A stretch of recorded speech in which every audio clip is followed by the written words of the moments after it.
What is up, guys, and welcome back to another episode of the Monoposto Driver Career Mode. And today we have the 14th race of the 2026 season taking place at the Japanese Grand Prix. If you did miss the previous episode that took place at the Singapore Grand Prix, then be sure to go and check that out, as I'm going to spoil it now.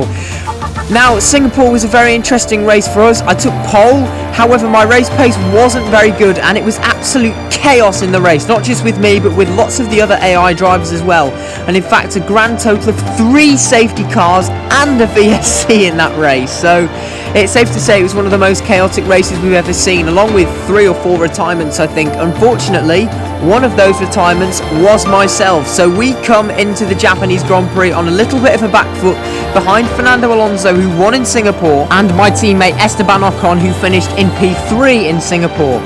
Nevertheless, we are in round 14 of the championship and things are really starting to get interesting. So every point, every single race matters critically at this stage if we are to try and stay in this championship fight. Obviously, I just mentioned we lost a bit of ground. I think we're over 20 points off the championship lead now. I think that's possibly the biggest lead it has been all season. So hopefully we can have a decent race weekend here and try and claw back some of the lost ground from the previous race. For the first time since Monaco, it's defending world champion Pierre Gasly who managed to secure pole position for the Japanese Grand Prix. However, hot on his heels, just over 200ths of a second behind him, is myself in P2. Then followed by Alonso and Norris completing the top 4. All of us covered by less than a tenth of a second, so qualifying in the dry was mighty close. However, as you can clearly see, the race is going to be held in full wet conditions. Ocon in P6, then followed by Sainz, Stroll a little bit further down once again, and the 2 Ferraris, a decent qualifying from them to get both cars in the top 10.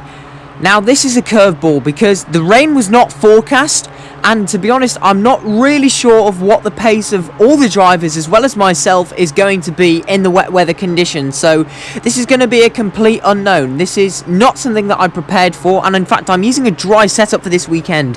In terms of the downforce though, I'm not sure I'm actually going to change my setup because I'm hoping that the weather is in fact going to dry up as we get later on into the race. So I don't think it's going to be full wet conditions for the majority of the race. However, this is the first time we've seen the rain in a long time. In fact, I think since Monaco, when guess who was on pole? Pierre Gasly. Anyway, we're underway for the Japanese Grand Prix. It's not been too bad a start off the line. In fact, we're going to go wheel to wheel with Gasly down towards turn 1.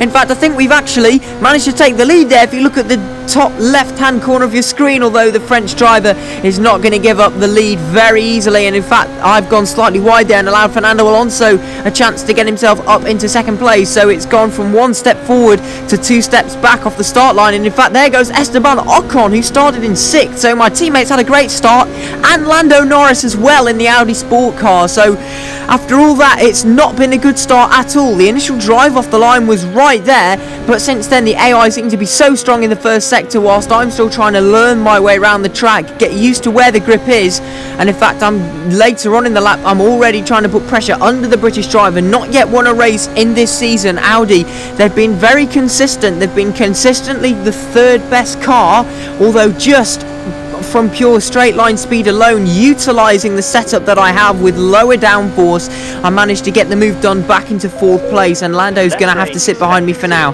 Moving on to lap number 3 though, you might have just heard my engineer saying there's going to be less rain in a few minutes, so thankfully my wishes that it was going to dry up are indeed about to come true. We're going to be pitting onto the intermediate tyres at the end of this lap. It's only been full wets for a few laps, although there goes Lando Norris up the inside of Spoon Curve. There's not much I can really do to defend that, and this kind of breakaway, myself and Lando, and up in front you can actually see 2 guys going side by side. That'll be Alonso and Ocon, I believe. We've formed a little bit of a breakaway compared to the guys ahead. It's Russell and Stroll who I think are 2 seconds behind. Don't know if you just noticed that in the background. That is the world's biggest lag spike. I've never had a lag spike that big in Monoposto ever. Anyway, into the pits we come then. We're just trying to see if we can get as close to Lando Norris as we possibly can onto the intermediate tyres we go, or in fact my engineer is saying that the rain is going to end soon. So after all that, what's the point of going straight onto the inters, because we'd be into the pits once again on the very next lap. So I'm just going to go straight to dries. Unfortunately, we are going to have to double stack, but I guess the time lost there will be negligible compared to having to make an extra pit stop on the very next lap. onto the mediums we go, with the first driver onto dry tyres. No, it looks like Albon, Verstappen, Piastri. Other guys going on to the dry compounds as well as Deruvula, Porsche. So there are quite a lot of guys, notably the championship leaders Alonso and Ocon, who have gone on to medium, so they will need to make an extra pit stop. Meanwhile, I am comfortably by about 10 seconds the lead driver on dry tyres. I'm just, obviously for the moment, I've got 0 grip and 0 tyre temperature, so the guys on inters will be quicker. But even as we just watch this time lapse throughout the rest of the lap, you can see how quickly the track dries out and the sun comes out. Now we will be the fastest driver on the circuit, so it's time to utilise this and make sure we can get these moves done quickly. First of all, the Audi of Carlos Sainz, a very straightforward switchback move there. Those inters will be absolutely on fire. Purple sector 2. And now we just cut all the way to lap number 8 because nothing else happened in the intervening laps other than obviously I inherited the lead because everyone else made a pit stop, and now Fernando Alonso's looking really quick. He already possesses the fastest lap of the Grand Prix. He's now brought the gap down from about 5 seconds to about 1.1, and I just seem to be crumbling under the pressure. I don't know if it's the tyres, but or I'm just aware that Alonso's catching me up quickly, but this is where the battle starts. You've seen it in the title, and I just completely mess up the hairpin there, and this is going to give the two-time world champion a fantastic opportunity to see if he can try and make a move for the race lead for the first time. Gasly has a 5-second penalty, the man who started on pole, and is all the way down in P8, so it's been an absolutely horrible race from the McLaren team. Anyway, here goes Fernando Alonso. We're going wheel to wheel on the exit of Spoon. The Spanish driver gets the edge, although I can utilise the slipstream all the way down towards 130R. We're going to move to the outside line of the track to try and open up the corner as wide as possible, although in fact I'm just going to tuck in for a little bit, go through the DRS detection zone behind Fernando Alonso, and then we'll get the slingshot on the Aston Martin down towards turn 1, or maybe even before that. We get a great exit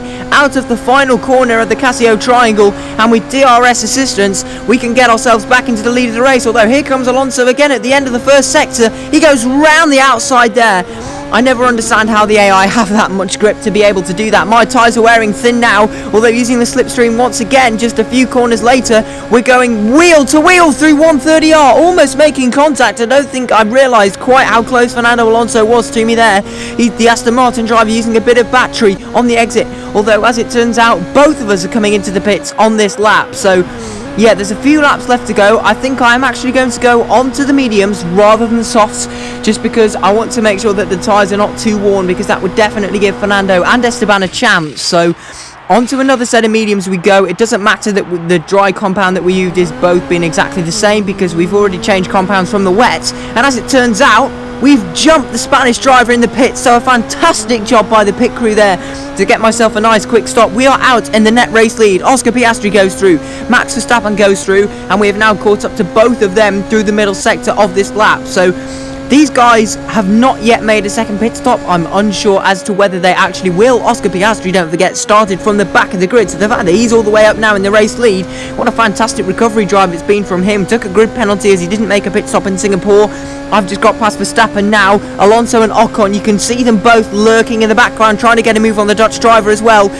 This also means that I need to hurry up and try and get a move done on the young Australian driver, because then if I can try and check out before they get past Piastri, that might give me a little bit of time to stretch my legs a bit, create a bit of a gap, which makes it harder for them to overtake me.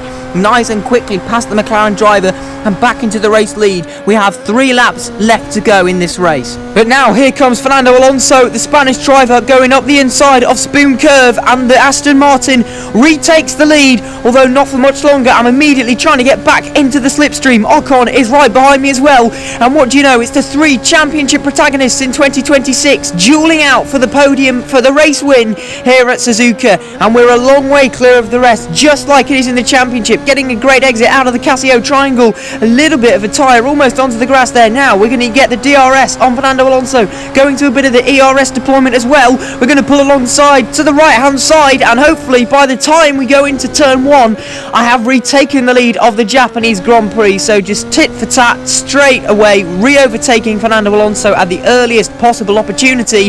But a few corners later, round the outside he goes. At the end of the first sector, we're going wheel to wheel once again here at Suzuka this afternoon, I have to back off to make sure that Fernando has enough space. This invites my teammate to join the party, and all of a sudden he's putting me under tons of pressure. And now we're coming through the final corner, and we're on to the final lap of the Japanese Grand Prix. I've got DRS. Fernando Alonso using a bit of battery has remaining.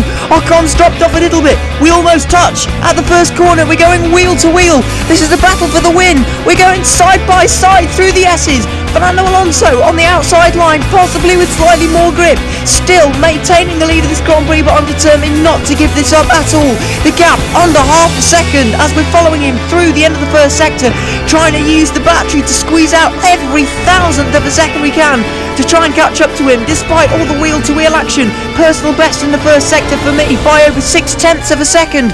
Ocon though coming back to within 2 seconds, to within 1 second. This is an absolutely extraordinary finish here at Suzuka, but time is running out. We've only got a couple of corners left to go. This is the back straight towards 130R. This is going to be the final opportunity for me if I want to win this race. Purple sector 2. Here we go through 130R, trying to open it up. Make sure we get DRS down the pit straight for the final run to the line.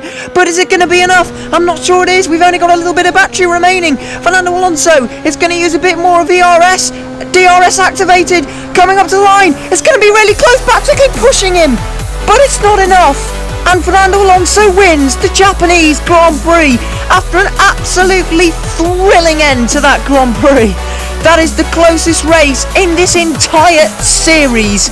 I do believe the fastest lap on the last lap for me, but it's not enough. After practically pushing Alonso, shaking the steering wheel with frustration, we were so close. And we needed that race win because now we're almost 30 points behind Fernando Alonso.